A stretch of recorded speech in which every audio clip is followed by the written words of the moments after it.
And without further ado, Dr. Hager. Thank you, Professor Searing. I would like to express my thanks to the University of Texas at Dallas for the opportunity to come out at what I hope is a tail end of the pandemic. It's nice to get out. My classes have been online and will be in the spring. So getting in front of real people to talk about real work is exciting.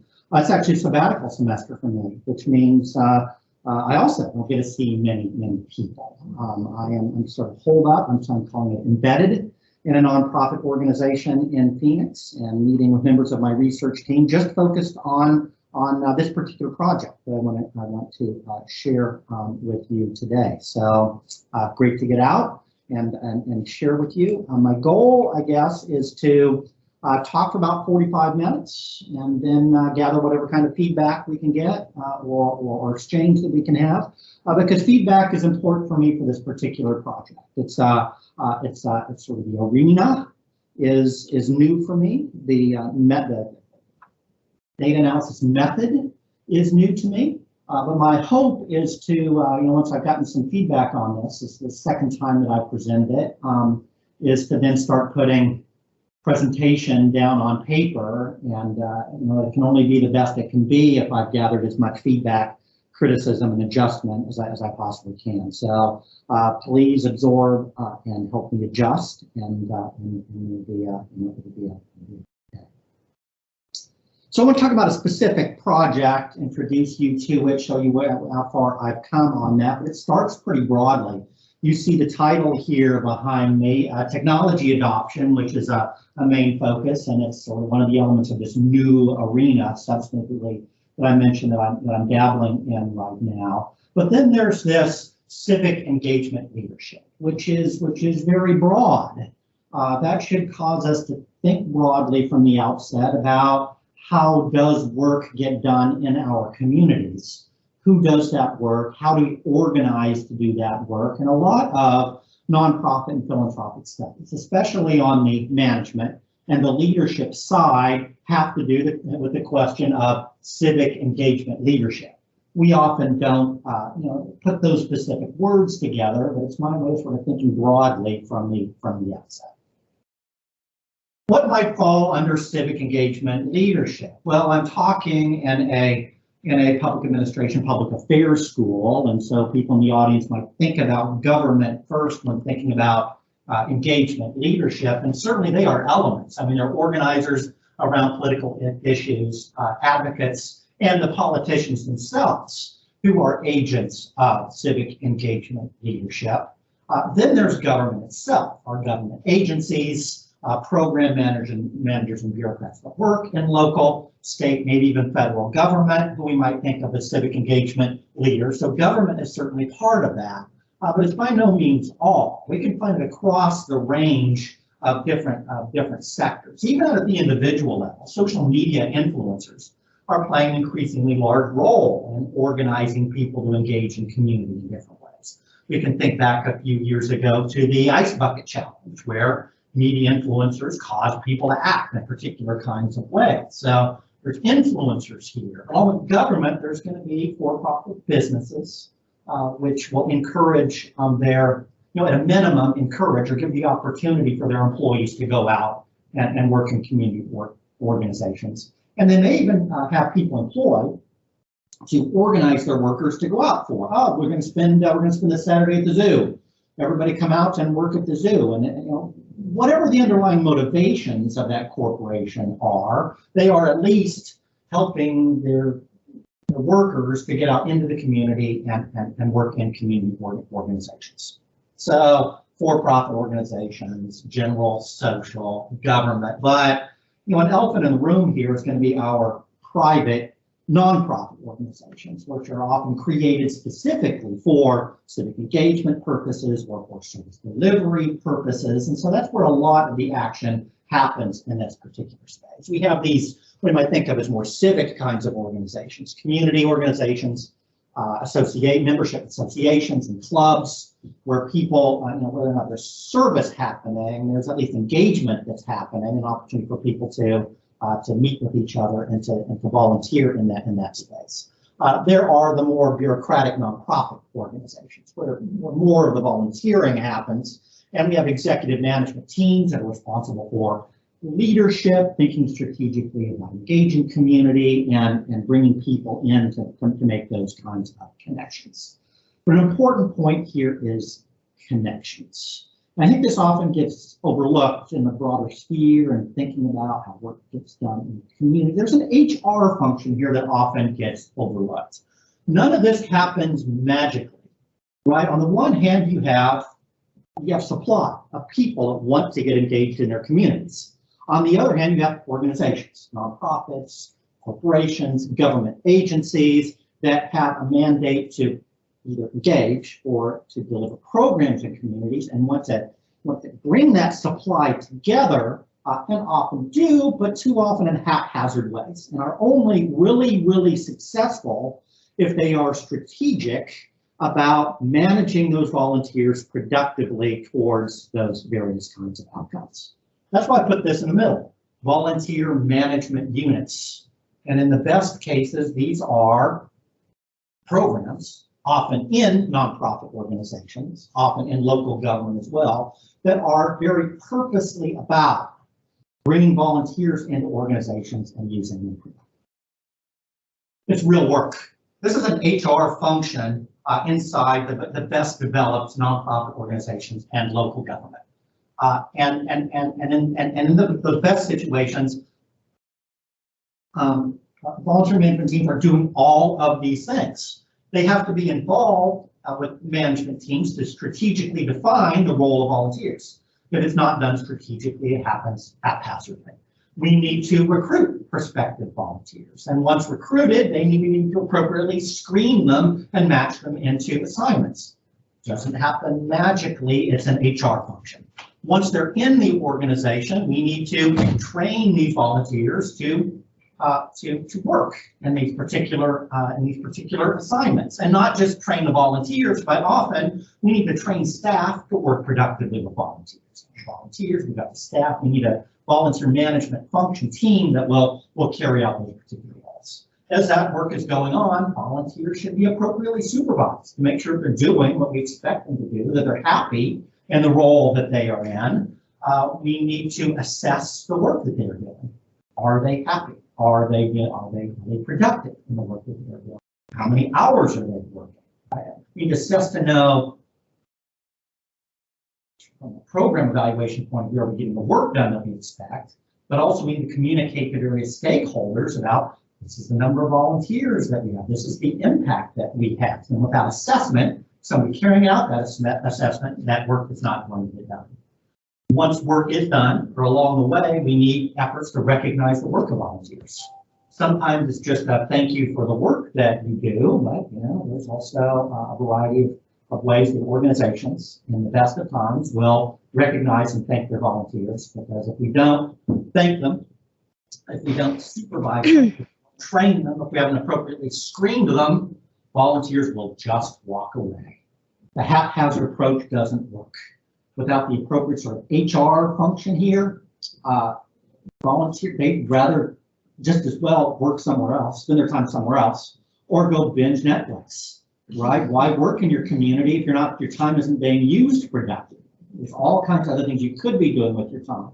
It's those organizations that productively are employing these practices, building a management team that gives volunteers the kinds of experiences that they feel makes good use of their time, they can make impacts on the community, that you have this meshing, supply and the program management, the organization, in order to get work done in our community. So I can start off by saying, this is real work. It's often overlooked. It's done too haphazardly in many community organizations, but when it's done well, it can be very effective in terms of, one, getting work done, and two, keeping our volunteers engaged in our communities.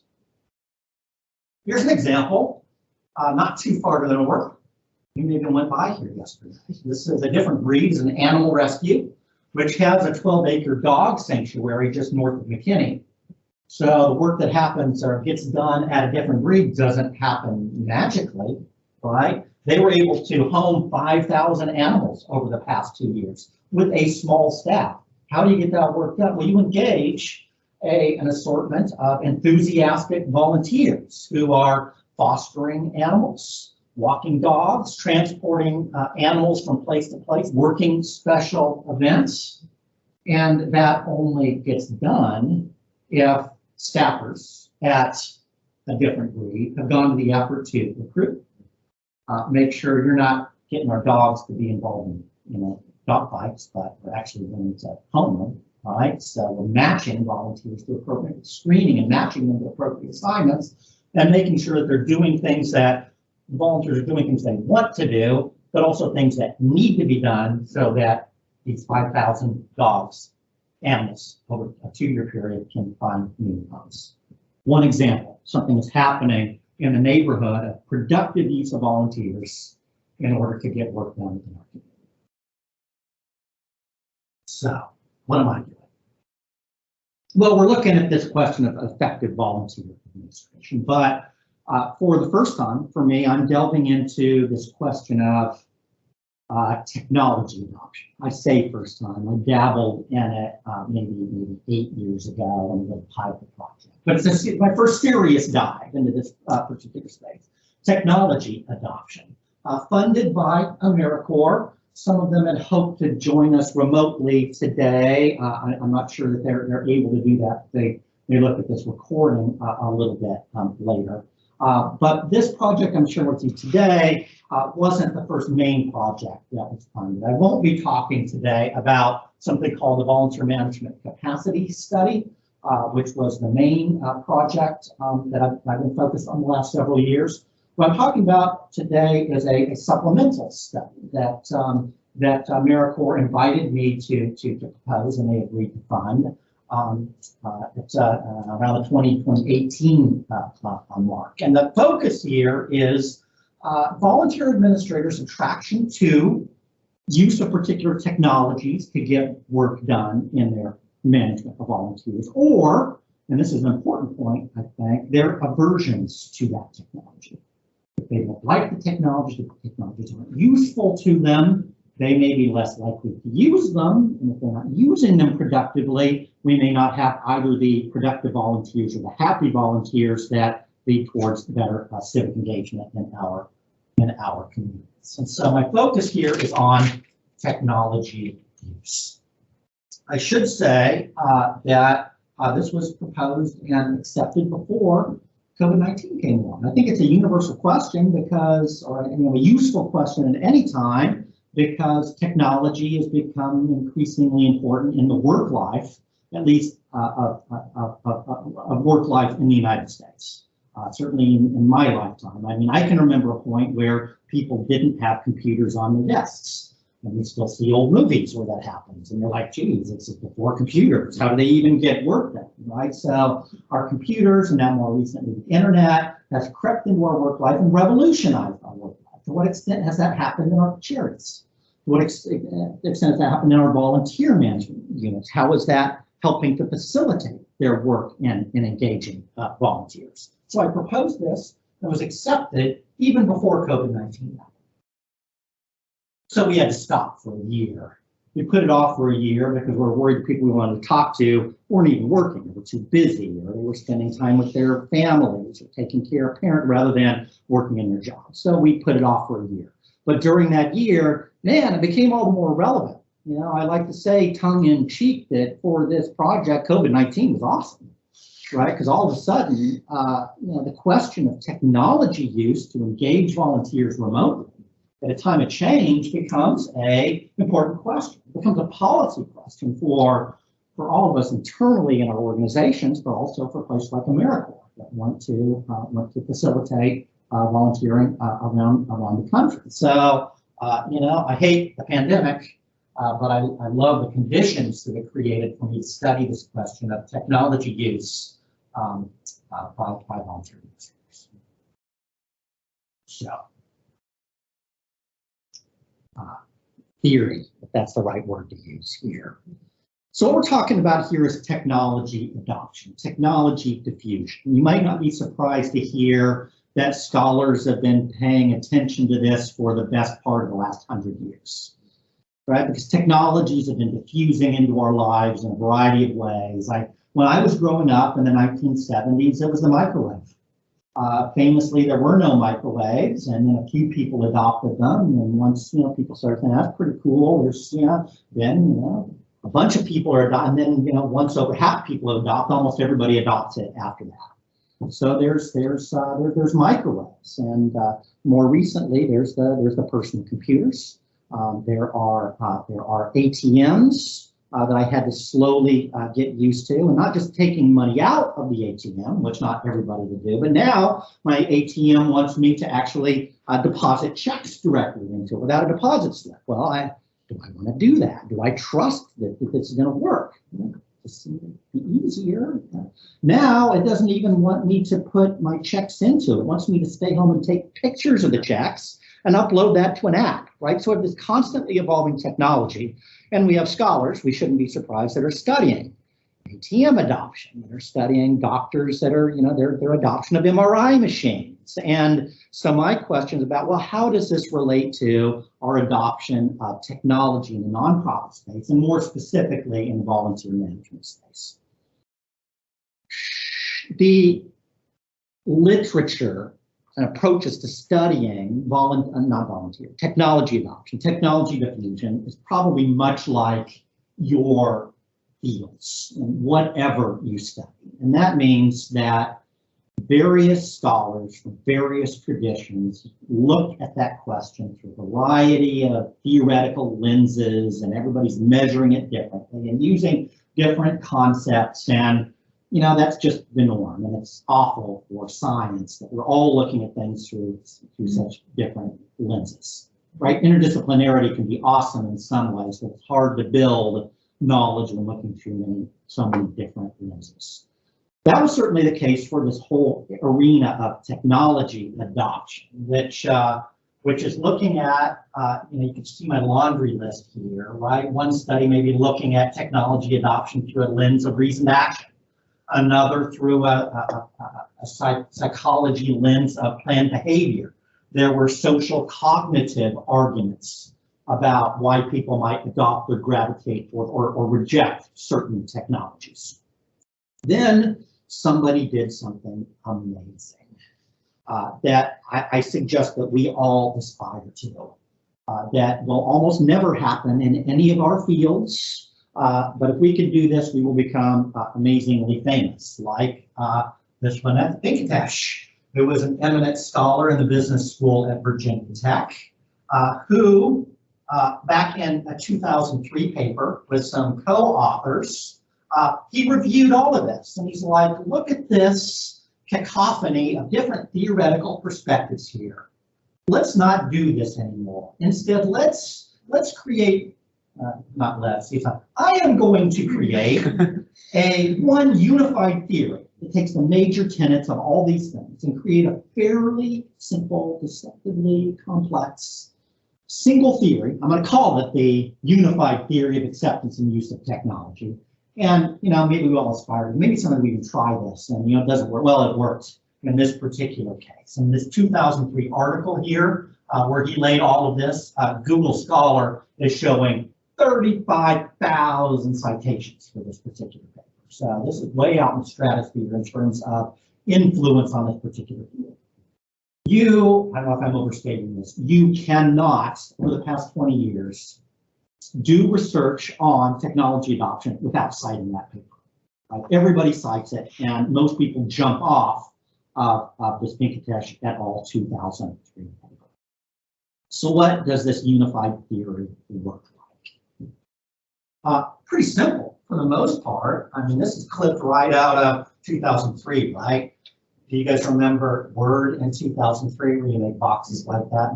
So that's what he did, and copied it right into his paper. This is what Word looked like back in the day.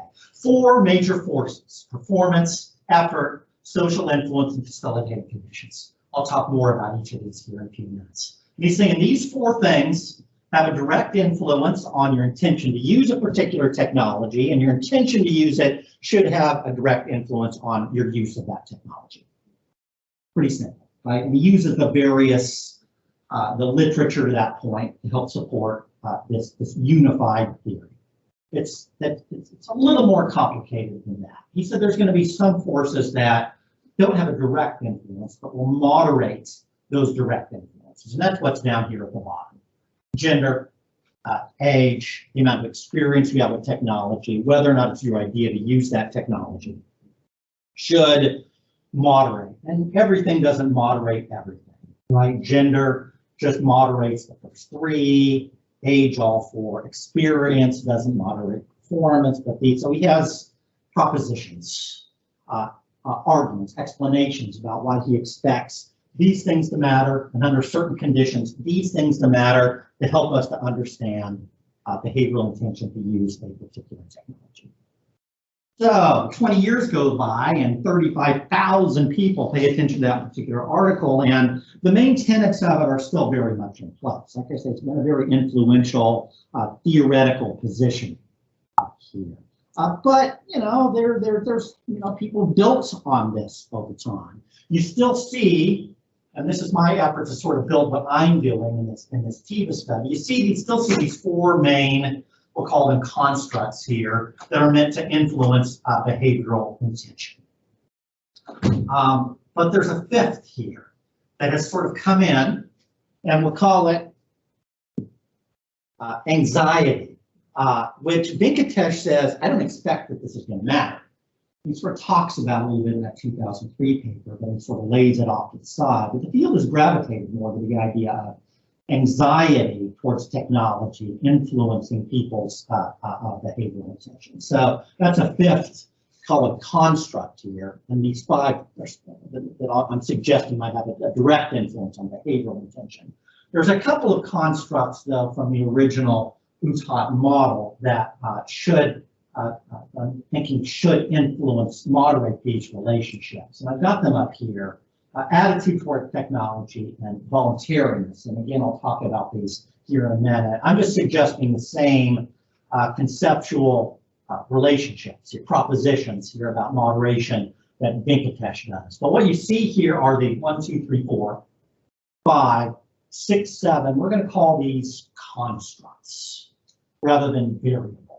Because what we have, the way that Venkatesh does this, and the way that I do it too, I'm going to show you, is not individual variables, but a variety of indicators, usually about 4 different questions that we ask. They're supposed to sort of add up and give us an indication of sort of a construct that underlies those specific measures. And so here we have 7 items we're going to measure as constructs in this particular study.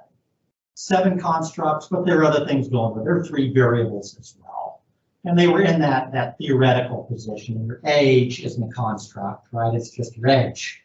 Your gender isn't a construct. It's just sort of how you identify in terms of gender. The amount of experience you have with technology also asked here is sort of a variable rather than a construct. But we have these hypothesized, that's the wrong word, proposed propositions of relationships about how each might moderate. So pretty complicated.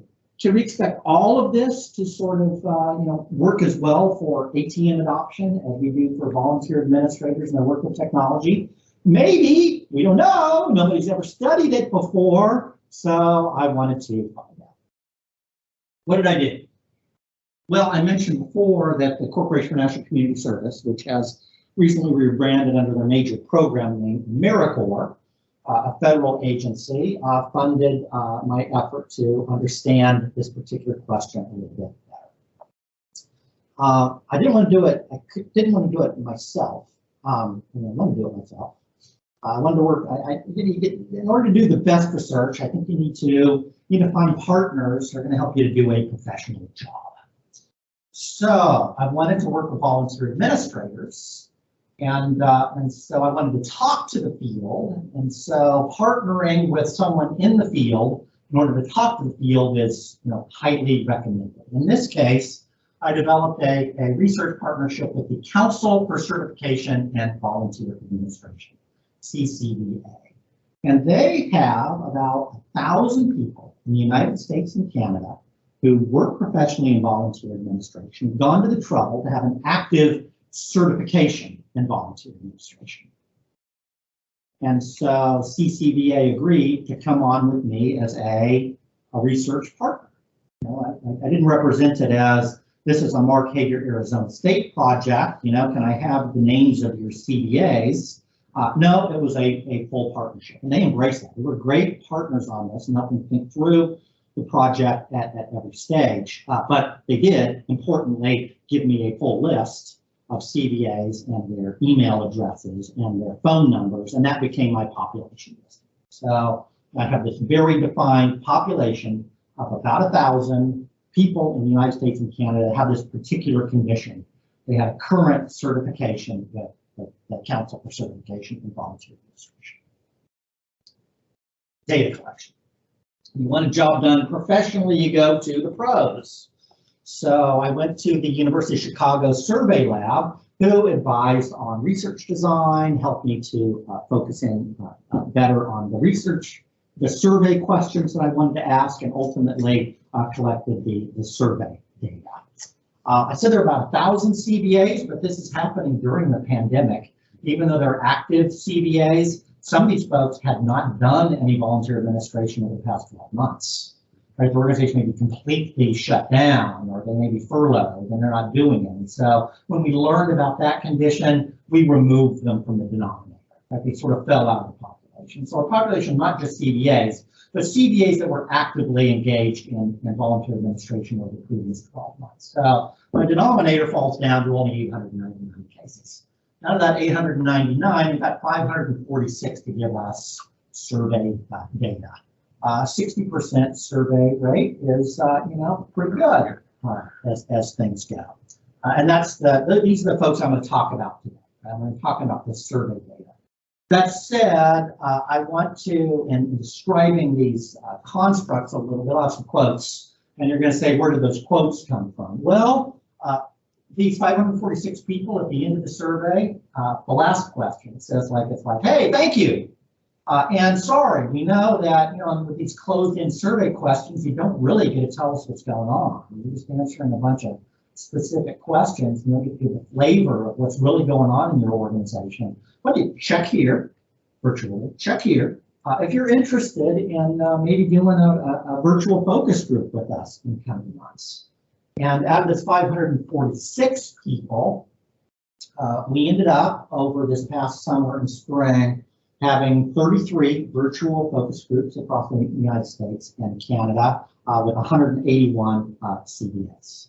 So, and those are nice numbers too, right? If there are 1,000 CVAs, I get 100, that's almost, you know, almost 1 in 5 CVAs I'm getting on a focus group. So I'm pretty pleased with that, the kind of data I have. So virtual focus groups, which is an important data source for me in the larger project, but you'll just get to see a couple of examples today. So what's technology? So I don't want to just go to these folks and say, hey, tell me about your technology use, because that's too vague and general. I found that I couldn't focus them on a specific technology because nobody is using the same technology, right? So the question I ask of each organization is, what's the main tool that you are using in order to, the main technology tool you're using to facilitate volunteer management in your particular organization? A telling statistic is that out of those respondents, what did I say, 500 and, forget already, it's on the previous slide. Out of my respondents, I get about 100 different answers about what their main technology tool is here, which leads me to sort of muse about sort of the messiness of the field, about the lack of professionalization in this particular space, even among the most professionalized in the field. These are the people who have a certification in volunteer administration. There are a couple of tools that have pretty good market penetration, the biggest being a program called Logistics, with almost 16% of respondents saying that is my main technology tool. Another one like it that's gaining market share is called Better Impact. But pretty telling that number 2 on my list is people that say, I'm just using vanilla Microsoft tools here, Word, Excel, maybe Access, maybe Google Docs, in order to get my work done. Didn't matter to me what they said. The program, right? The programming that the University of Chicago did plugged whatever they said into the subsequent question. So if they said Volgistics, then Volgistics became the subject of the rest of the question. So if they said better impact, then better impact became the subject of the remaining question. So you ask them to respond in terms of that one specific, most relevant program. Dependent variable. I don't go all the way to use, right, which is the end game for the UTOT model, because we've already asked them what's the program that you use the most, right? So I'm after that sort of intervening variable here. Your intention as volunteer administration to use that program on a regular basis in order to get work done in your organization. So Venkatesh suggests that you ask 3, I end up only using 2 because of the math questions with order response categories about their intention to use that program over various time horizons. For example, to what extent you intend to use this program this week? What about in the next 2 weeks? Right? So we ask that a couple of different ways, and they say, oh yeah, I'm using this program right now, versus, oh, you know, I might use it next week. And that becomes the measure of our dependent variable, which is behavioral intention to use that main tool in my volunteer management. Constructs.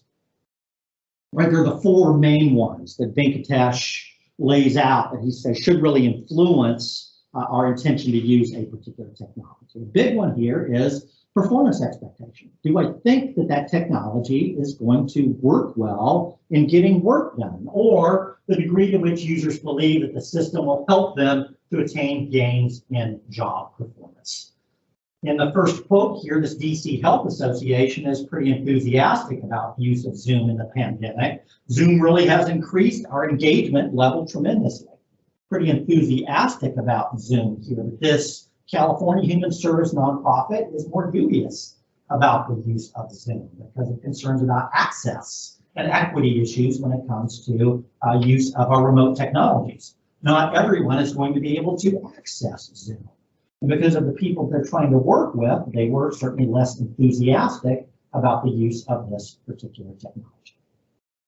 Following Venkatesh, I asked 4 questions. Well, I adapt 4 questions, right? We've got to make them specific to our research context. But an example is, for my work in volunteer administration, Volgistics is not at all useful, ranging up to extremely useful. And people give me, you know, tick one of the 5 boxes on that particular scale. We don't just ask 1 question, but we ask 4 related questions in order to build a construct of performance expectation.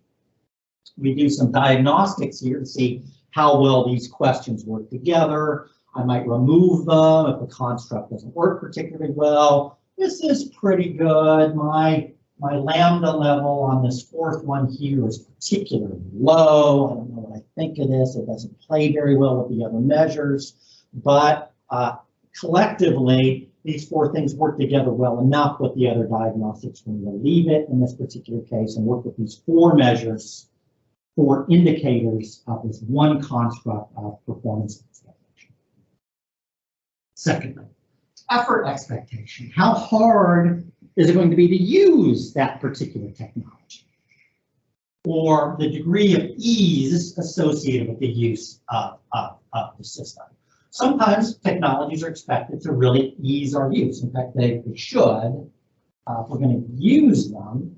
But this Virginia Health Service nonprofit wasn't very happy with her organization's choice to adopt one of the standard volunteer management technologies called Galaxy Digital. She says, I think I have to have a heart-to-heart with the person who sold it to me, because what I state as our priorities have become almost our major obstacles. The technology that was supposed to facilitate her volunteer management ended up taking her in the wrong direction. The ease of use was poor, and so her likelihood of using that on a regular basis would presumably 4 questions here as well, including I find my interaction with logistics clear and understandable, 4 similar kinds of questions. The diagnostics on this all end up being pretty stellar, so I love my measure of life expectancy. Social influence. And this includes the kinds of things you might imagine. What do your friends think of this? What do your coworkers think of this? What do your bosses think of this? What does your field think of this? What does Twitter think of this? And how does that influence your thinking about the use of a particular technology? Or the degree to which users perceive that important others, people they trust, believe they should use a particular system. This North Carolina human service nonprofit was influenced by her IT team.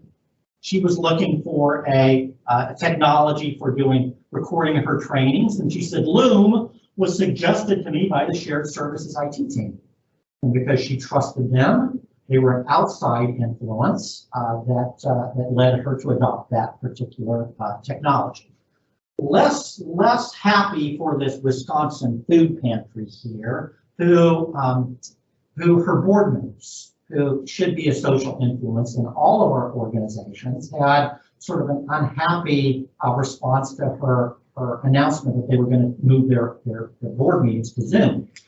She said, we had a couple of board members who said, if this is how it's going to be from now on, that all of our meetings are going to be on Zoom, then I'm just going to quit the board. If your board is saying, dang, I'm not going to go down this road, that might chill your decisions to start using these technologies in order to engage with important outside others. What are the kinds of things we ask? People who influence my behavior could be strongly discouraged. I have to strongly believe that I should use logistics for my volunteer administration. 4 questions that we ask here adapted from Venkatesh's approach. The diagnostics are all pretty strong from a social influence measure. The 4th item that Venkatesh says should have a direct influence here he calls facilitating conditions. This is the conditions inside your organization, maybe inside your field, that might lead towards productive use of a particular technology, or the degree to which users believe that an organizational and technical infrastructure exists to support the use of the system. That was pretty good for this Michigan hospice nonprofit. He says our organization is really supportive in the use of the particular remote technologies that they were adopting in the pandemic. But it was less helpful for the, interestingly, for-profit organization in this case, the Minnesota Manufacturing Company that engages volunteers for corporate social responsibility. They just weren't set up for it. She says, I'm running at a pace that's ahead of IT. I made the mistake twice now. I put in a help ticket for those jokers. He had no idea what I was asking about. So she has to do this herself. Facilitating conditions were poor in her case. She says, I love this. I'll YouTube it. I'll go do it myself. Just 3 items here. FC2, I guess that was on the previous slide, or I wouldn't even remember what this is anymore. FC2 didn't play well with these particular 3 measures. As I go through the diagnostic, it ends up falling out, so I end up having only 3 remaining here that do end up working pretty well in terms of coefficients, in terms of their VIFs, and then the construct reliability diagnostics that I do for this particular measure. That's the 4, but there's a 5th here we should look at because it's going increasingly vocal in this particular literature, and that's anxiety. And I think this might be important. I think about my mother who turned 80 back in January, and for the last several years now, she's not a young woman. I've been saying, Mom, you might think about getting a cell phone. You could actually text your granddaughters. We could exchange photos with you in real time. What do you think about a cell phone? And so I don't know, maybe 5 years ago, I sent her one. Right, I got it all set up for her, and what she did is she listened. She had it out. And she plays with it for me, and she's increasingly frustrated, right? She maybe works with it for no more than 10 minutes. I usually think of her as a patient woman, but it only took about 10 minutes before she stopped. She went in the kitchen, she opened a drawer, she put it in the drawer, she closed it, and she never opened it again. And to me, I think that was anxiety, right? It's just the idea of trying to learn that and work with that awful thing that just it made her not going to use that technology. And I think that forces at work all throughout our questions about our technology use in our daily lives or in our work lives. In this case, the degree of apprehension in face of the prospect of working with a particular system, logistics, Zoom, or otherwise. This Florida Human Service nonprofit says my big fear is that I'm going to do something to completely mess up my system. So my research team is coding these narratives, and we see that my big fear, we code this as anxiety. This Oregon school district says, well, I do recommend better impact, but when we made that decision, I was stressed.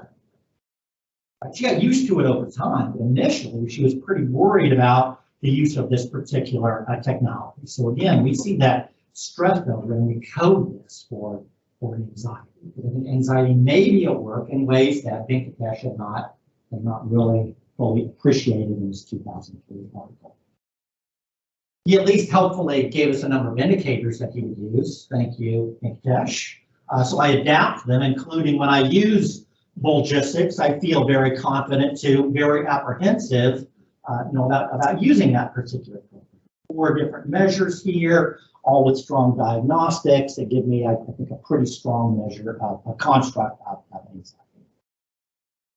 Sorry, 2 more constructs here that we propose are going to moderate the relationship of these direct relationships. One's attitude towards technology, the degree to which users are supportive of the use of a particular program. So you see this Arizona Youth Service nonprofit loves the idea of social media. And if you start out by loving the idea of something, the idea is that the likelihood that you're going to use it is higher. In contrast to this Virginia Human Service nonprofit that says, and I love this because it kind of encapsulates my research question in 10 words. It's no secret that I hate our database, so I don't use it. No mystery there, right? It's very direct. You hate it, you're not going to use it, even though that's the thing that you need to use in order to advance your work with volunteers. If you hate it, use it. 3 measures here, AT1 falls out, but an example, using logistics makes my work with volunteer administration either much less interesting to much more interesting, and these 3 remaining items worked out pretty well. Last, in terms of my 7 constructs, is voluntariness, or the degree to which the pandemic fostered change in technology use. Sometimes our volunteer administrators have a lot of control over what they're using, but sometimes not so much. A nice example here in Illinois school that didn't have much control. So this volunteer administrator says the actual volunteer managers don't have input on what we'll be using. We're at a university, so we just have to use what the department uses. So there's, to some extent, there's facilitating conditions in the use of technology, maybe even some IT support, but they don't get to get their own choices about what they're going to use. And the idea here is that the degree of voluntariness may moderate performance, ease of use, facilitating conditions in your adoption of particular technologies. Just 2 items here asked in a different way about use of technology relative to the pandemic that work reasonably well together, that the diagnostics are not as strong, but my ABE at least minimally passes this condition here. So this is probably what I'll roll with as a not as strong construct measure of voluntariness. So 7 items here. We should at least ask ourselves if those 7 constructs load in expected ways on 7 different factors. And I just show this, to quickly convince you that they do. So 1, be here, load pretty strongly in expected ways. And when we look and see if these cross loadings pass discriminant validity tests, my little line over here says that they do. I'll say more about that in the paper and don't expect too much pushback from reviewers. I think we're doing okay on our construct. There are those three variables though. So quickly we have an average of 47 years, so not spring chickens. Apologies to anybody in the audience who might be 47 and above, but I'm here to dish out reality to you. You know, 47 is no longer close to your teens. But most of our volunteer administrators, CVA or not, tend to be a little bit older. And they tend to be women. Look at this, 90% are identifying she, her. That's leaving less than 10% that are identifying he, him, and a few that are identifying they, them. But my measure here is to look, it's one side of a dichotomy here, 90% that are identifying she, her. Mostly not very, a little bit older, mostly women, not measured here, mostly white. So you start to get this picture of older, white women who are people, right? They're engaging volunteers as a career choice. They're not technology people. And so that's the condition here, the people here that we're talking to. On the whole, they're about 5 years into their CVA. Some are brand new, months into their CVA, some as long as 30 years, but we do an average here of 5 years into their CVA. Okay, well, I take about half an hour to get to this important point. What are we actually doing here? The modeling choice here is a type of structural equation model. Structural equation modeling has been done for the past half century or so. The way that we've traditionally done it, traditionally learned about it, is what might be called a covariance-based structural equation model. And I can go back to my graduate student days when they were teaching covariance-based structural equation modeling in something called Lizarol. More recently, you would do it in something called MPlus or other programs that use these sort of these traditional methods of structural equation modeling. There are new ways of doing it. It's a whole different class that's been around for a while because Professor Wold introduced us to something called the partial least squares approach to statistical modeling. It just took a long time for us to incorporate partial least squares into our structural equation modeling. Could be done, but it took a while for us to develop programs for scholars to adopt these particular approaches to use a partial least squares approach. It has some advantages over the more traditional covariance-based structural equation modeling. There are fewer assumptions about the normal distributions of the data that you are using, and there's a big one that Venkatesh pointed to.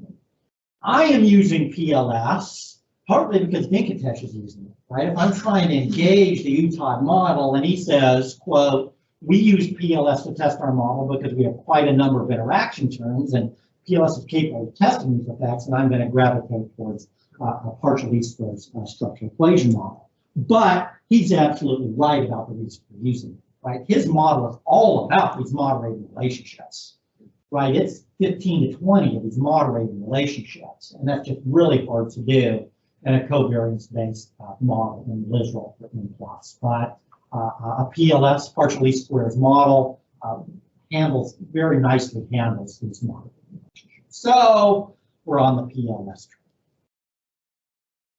Let me show you quickly 5 models, or at least the outlines of 5 models. So here's all the sort of the variables or the constructs that we are looking at here. And as a first cut here, I just want to put in the direct effects. I want to sort of get some sense of how well those direct effects are going to be related to behavioral intention in this particular space. And the first thing I take away from this is that it's not going to apply seamlessly to this nonprofit space or to the volunteer management space as it might in some of the other literature on the UTOD model. Someone's like, oh, geez, I get a whole bunch of null effects here. Is that bad? Well, it depends on how you spin it, right? And we're all about the spin. And the spin here is going to be about, well, you sort of expect differences. You don't expect volunteer administration to be the same as my decision to use an ATM. So there should be scope conditions that we consider on a theory about how it applies in one way in one context and a different way in a different context. That's at least going to be the argument that I'm going to make here. Because, lo and behold, some of these things that Venkatesh says really should matter, like effort expectancy and facilitating conditions, that in the NS is my shorthand for not significant. Right? These things are not panning out, at least in this initial model. And some of these other things down here, attitude towards technology, voluntariness, age, experience, also showing up in this first model as not significant. But that's just the first pass. In the second model here, you get sort of that full specification of that model that's been tested with all of those moderating relationships. This is where a partial least square structural equation model really shines. And a couple things pop out here. Right? You start to get some of those moderating relationships. Age and gender's relationship, performance expectation, attitude towards technology and ages, relationship with facilitating conditions. So you start to see at least some hints of some moderating relationships, but a lot of NS here, which is going to end up being part of the story that we end up telling from this. So where do you go after you see all of this? You make choices as an analyst about what to do next. So the step that Mark Hager often takes here is to go from this full specification and pare down to just those variables that look to be significant. You start pulling things away, right? It's not significant there. Let's pare down to a model where we're only looking at those forces that look to be a little significant. And what I expect, and what usually happens when I go down this road is that you pull away the chaff. And those relationships that seem to be significant in the earlier models, they get stronger, right? And you just have more things to talk about. Didn't happen here. Instead, we have some things that are falling out here, right? Age is falling out of this relationship with performance expectancy. Experience is falling out of this relationship with effort expectancy. Age is falling out of this relationship with facilitating conditions. And so the story gets simpler here the further that I get down this. But remember, I'm adding a complication. Vinkatesh said he didn't expect anxiety to matter. The literature is suggesting that anxiety might matter. So one wrinkle that I'm bringing here is to say, well, we want to bring in anxiety as a direct effect. And we did that in model 1 here. But should we expect that those moderating relationships that Vinkatesh never explored might have an influence on anxiety's direct effect? Well, that's what model 4 is about right here. We bring in anxiety, we see that strong effect of anxiety on performance, on behavioral intention. And the answer is mostly no, mostly not significant here, but we do get one. We see that attitude toward technology may moderate the level of anxiety, the influence of anxiety on our behavior. So I feel like I have something to add here, at least in a nonprofit context, and thinking about how the theoretical paradigm relates to our understanding of volunteer administration. And the last model I just pare down again and start looking at the things I really want to talk about in the conclusions, and they're all in green here. What are the sort of the final relationships? Maybe better to look at graphically here. There it is. You start out with a fairly complicated beginning model of here's what UTOT says we ought to test in any particular space. What actually pans out in the volunteer management situation? And it gets simple. And thank goodness that it gets a little bit simpler, that we can have specific things to talk about. Ends up that we end up with only 6 constructs, 5 constructs in a variable, and 7 relationships to consider in explaining behavioral intention in the volunteer management space. So this is sort of a final model, but I think it sort of suggests 4 stories about how this model helps us to understand volunteer administration and the broader UTOT model. So part of my purpose here is to talk to theory. I want to see how it applies, but I want to inform the broader discussion of the UTOT model. So 4 stories. 1. Sure, performance expectation and social influence seem to behave as we might expect, but interestingly, effort expectation and facilitating conditions are going away. What is it about the nonprofit space or the volunteer management function that might lead us to post hoc explanation? What is it about performance and social influence that matter where effort expectation and facilitating conditions don't? That's one story that I think we need to tell about these conclusions.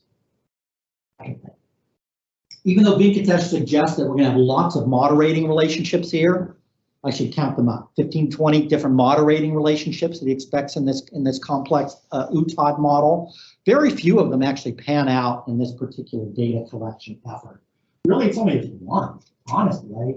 We get performance expectation, and your expectation that this program is going to help me, sure enough, has a positive influence on your intention to use it. But women also are more likely to use it, but being a woman also dampens, negatively moderates this positive influence on the performance expectation on behavioral intention. So Venkatesh had suggested that. It pans out here. We'll tell that story in the paper, but it's only one out of more than a dozen expected relationships, moderating relationships that pan out in this particular case.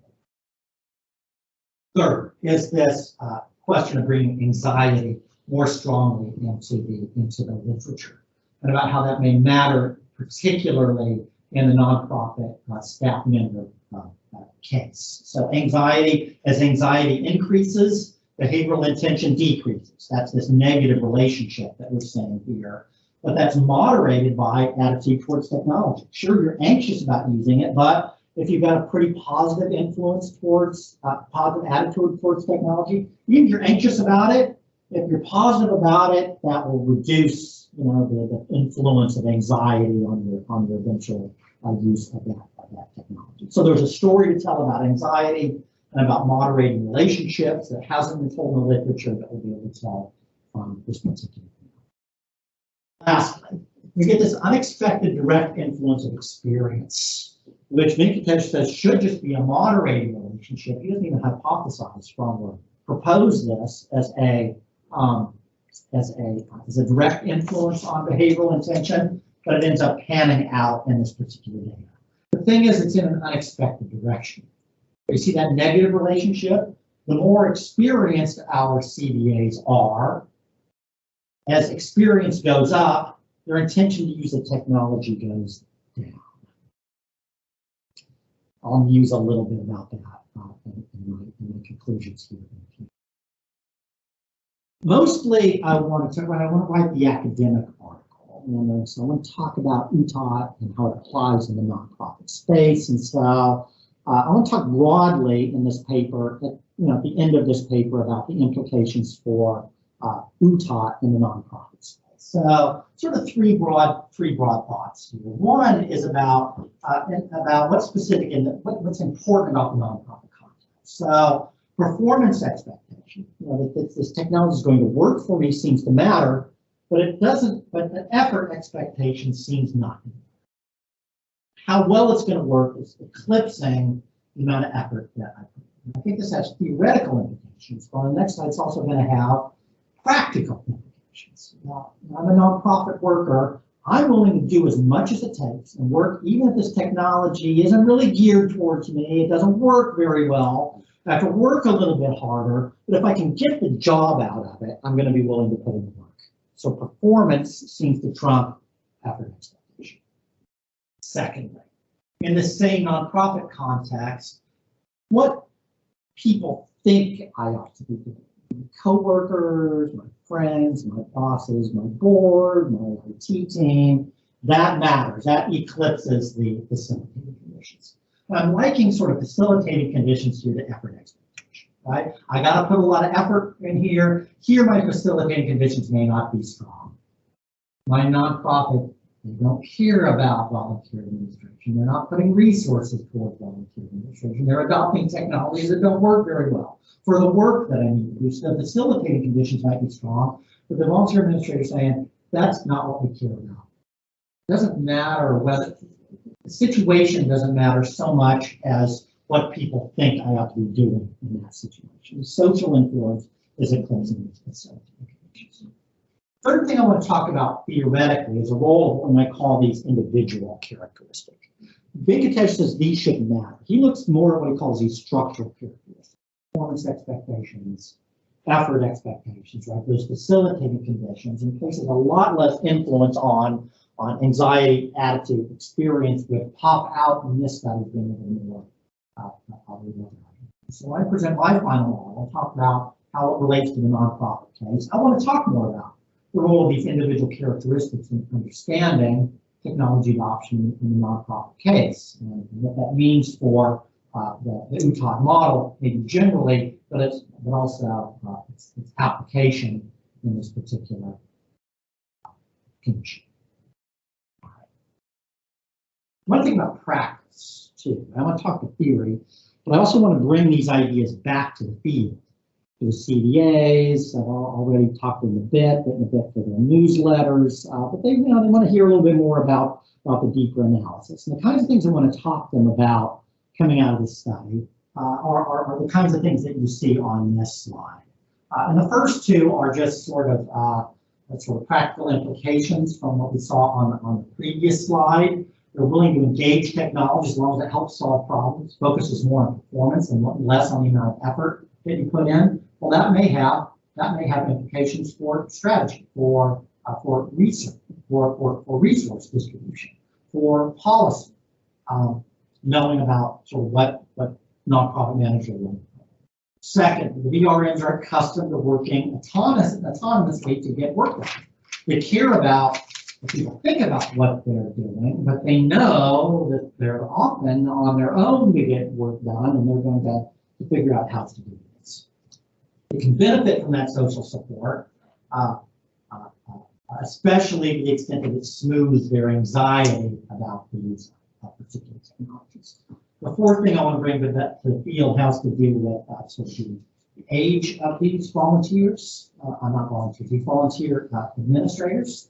And it has to do with that sort of contrary finding when it comes to experience. These people that have been around the field a long time seem less likely to engage their technologies. And that has to do with how old they are, they're stuck in their ways. I need to muse about this a little bit. But it does open the door to ask the question about, if experience has a negative influence on technology adoption. Well, let's get some younger folks in there that are concerned about that technology, more facile with that technology, and they may end up being a better match for situations. So I'm still a little embryonic in thinking about practical implications, but I think they're important.